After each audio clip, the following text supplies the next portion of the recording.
Hello friends, stock market technical दोस्त में आपका स्वागत है। फिर से मैं आपको आज बताना चाहता हूं कि कैंपस एक्टिवेयर का हम लोग टेक्निकल चार्ट एनालिसिस करेंगे। सबसे पहले हम लोग देख लेते हैं, एक में फिब रिट्रेसमेंट लगा लेते हैं।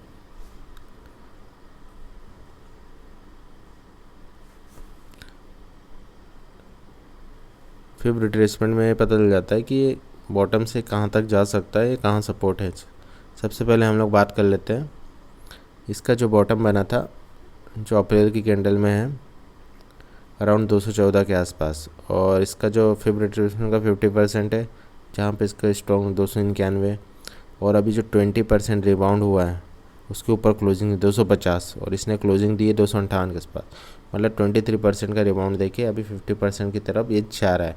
तो फिब रिट्रेसमेंट में एक आपको ये दिख रहा है बेनिफिट कि अभी, और इसका RSI भी मंथली कैंडल में अभी 50 के आसपास नहीं है, नीचे है, एक साइडवेज जोन में है, पॉजिटिव।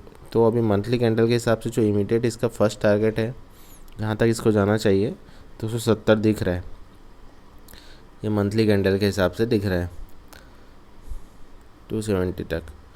और इसमें वॉल्यूम भी ठीक ठाक है, और इसका जो बॉटम में सपोर्ट मिलेगा वो 234 है, और मंथली में भी इसमें हायर हाई हायर लो बन रहा है। तो अभी तक लो ब्रेक नहीं हुआ है, तो ऊपर एक पॉजिटिव है, और जो मूविंग एवरेज का जो रेजिस्टेंस है ऊपर में 277 के आसपास दिख रहा है। अब वीकली देख लेते हैं।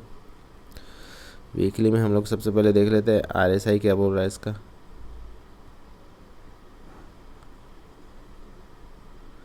RSI ये भी 50 की तरफ जाने की कोशिश कर रहा है, अभी तक उतना पॉजिटिव है नहीं। और अभी वीकली में भी जो मैंने आपको बताया कि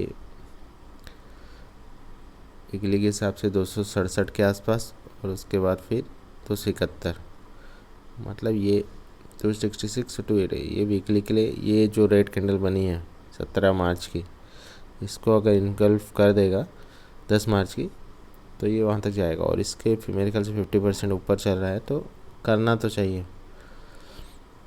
आप डेली पे देख लेते हैं, इसमें मार्केट के ऊपर भी डिपेंड करता है। तो ये टेक्निकल चीज़ें, तो अगर कभी कुछ ग्लोबल ख़राब न्यूज़ आए तो बिगड़ जाता है, अदरवाइज नहीं। तो टेक्निकल चार्ट के हिसाब से तो अच्छा परफॉर्मेंस जहाँ तक जाने के पूरे चांसेस रहते हैं।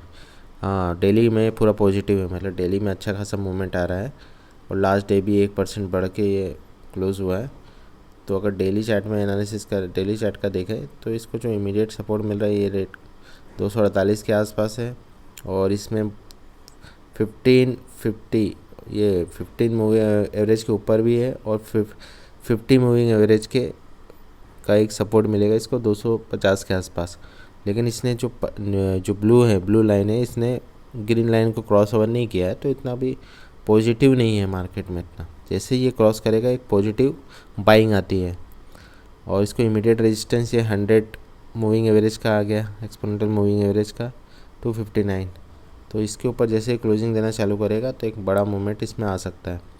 तो इसके बाद अगर देखें तो ये अगर क्रॉस ओवर करा तो इसका नेक्स्ट जो जहाँ तक ये जा सकता है 270 ही है। मैंने आपको मंथली वीकली बताया 270। उसके बाद फिर यहाँ पे अगर कंसोलिडेट करेगा तो फिर एक 50% फिब रिट्रेसमेंट 292 तक जा सकता है।